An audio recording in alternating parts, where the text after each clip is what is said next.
The topic of my talk today is fostering peace through higher education, which is obviously a very broad topic. So I'll focus my comments on the role of the modern research university in developing the necessary conditions for peace and peacemaking in contemporary society. I've spent much of my life thinking about and working towards peace, and I've spent much of my life associated with research universities. So today I'm going to draw upon my personal and professional experiences in both domains and discuss the convergence of research universities and peacemaking this afternoon. I'll offer some general comments and then I look forward to an engaged question, answer, and conversation session. Our current economic crisis is yet another reminder that we live in a multipolar world where other countries are catching up to the US. In his book, A Post-American World, Fareed Zakaria points out that traditional areas of American strength and traditional icons of Americana are no longer uniquely American. According to Zakaria, the post-American world order is emerging in which the United States will continue to be the most powerful nation, but its relative power will be diminished. And he points out that now, for example, the tallest building in the world is in Dubai. The largest publicly traded corporation in the world is Chinese. The richest man in the world is Mexican. The largest Ferris wheel in the world is in Singapore. The biggest mall in the world is in Beijing. The biggest movie industry in the world is in India. These all used to be sort of traditional icons and domains of American power. But despite Zakaria's eloquent explanation, there is still one thing that the US possesses that is the envy of the world, and that is our modern research universities. Our top 50 research universities are unparalleled anywhere else, and our public university systems, such as the University of California, the University of Michigan, are the finest public universities the world has ever seen. So today I want to explore with you how our modern research universities are not just degree-granting institutions preparing students for the workplace. They are not just research institutions producing scholarship and analysis. They are not just places for sports and the arts, for socialization and skill building. They are also unique locations for peacemaking, engagement, and reconciliation. And before I discuss how universities foster a culture of peace, I should discuss what I mean when I refer to peace. In my life, my ideas of peace and nonviolence have been fundamentally shaped by Mahatma Gandhi and his doctrine of Satyagraha. When I was growing up, my grandfather, who I lived with, would tell me stories about his mother, my great-grandmother, Saraswati Soni, who is now esteemed as a saint in our hometown of Dehradun, India. My great-grandmother was a young widow and inherited a considerable fortune from her husband after his untimely passing.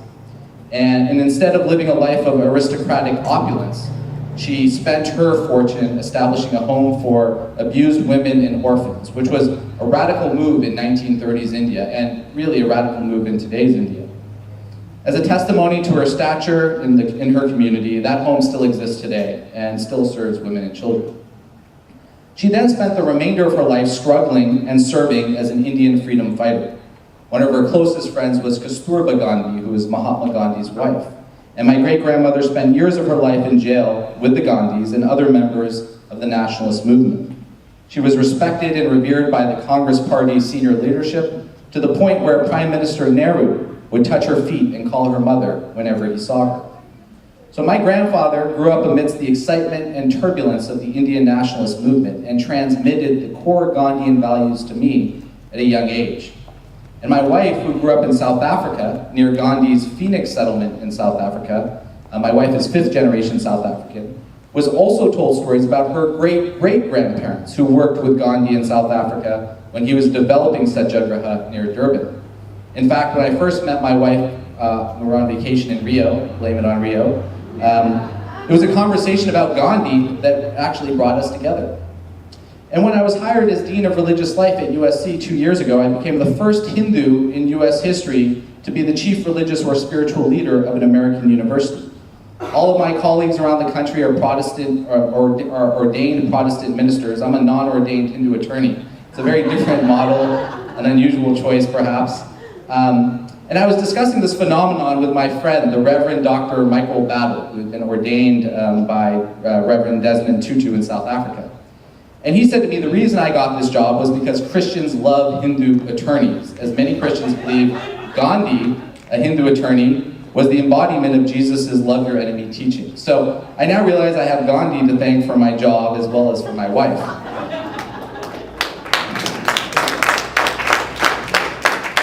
Earlier this year at USC, we collaborated with SGI and the Parliament of World Religions to host a conference at USC called Gandhi Remixed, Pluralism and Nonviolence in Today's World. The event celebrated the 140th birthday of Gandhi, and we displayed SGI's renowned Gandhi King Ikeda exhibit at USC. During our conference, we discussed how Gandhi's nonviolence was not passive, but rather it was active.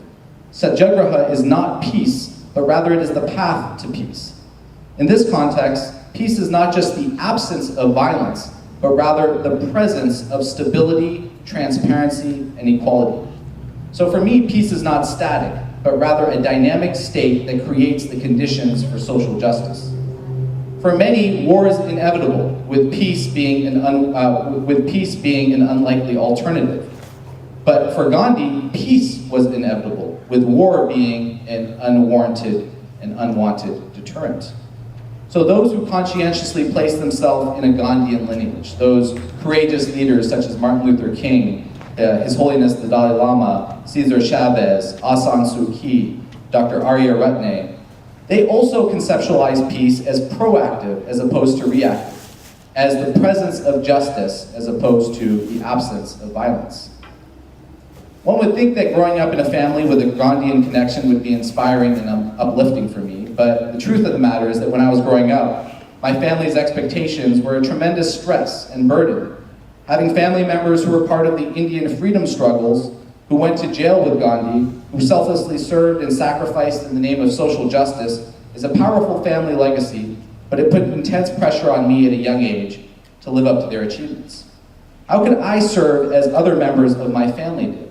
This philosophical dilemma caused me existential angst at an early age. My family's sacrifices and services came through suffering. What did I know of suffering? I lived the American immigrant dream. I had access to all sorts of privilege. I grew up in Newport Beach by the beach. The most suffering I'd ever experienced before college was being an LA Clippers fan in an LA Lakers town. That was painful. It continues to be painful. I've been a Clippers fan for more than 20 years, and I think that violates the 8th Amendment's ban on cruel and unusual punishment. But still, as painful as it was and continues to be to root for the Clippers, it is hardly comparable to the epic struggles and national suffering that my family endured.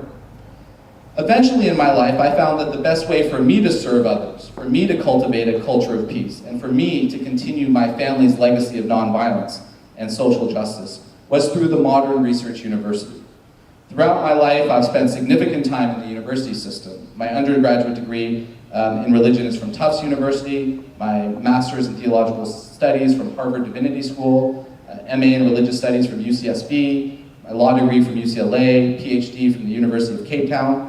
I've studied as a summer student, as an international student at various universities around the country and around the world. And I've also taught at a number of universities as a teaching assistant, as a teaching associate, as a lecturer, as an adjunct professor, and now finally as a university dean. So I've had a unique viewpoint into the modern research university. And I now believe that the modern research university is not just a place for engagement and reconciliation, but is the place for engagement and reconciliation. At the modern research university, peacemaking occurs across disciplines and domains, impacting multiple stakeholders and communities. From a scholarly perspective, there are new programs and degrees offered in peace studies, or peace and conflict studies. As an undergraduate, I received a certification in a program called Peace and Justice Studies, and there's now a similar program at USC. But beyond the scholarly study of peace, almost every academic area of study implicates and promotes peace in some capacity.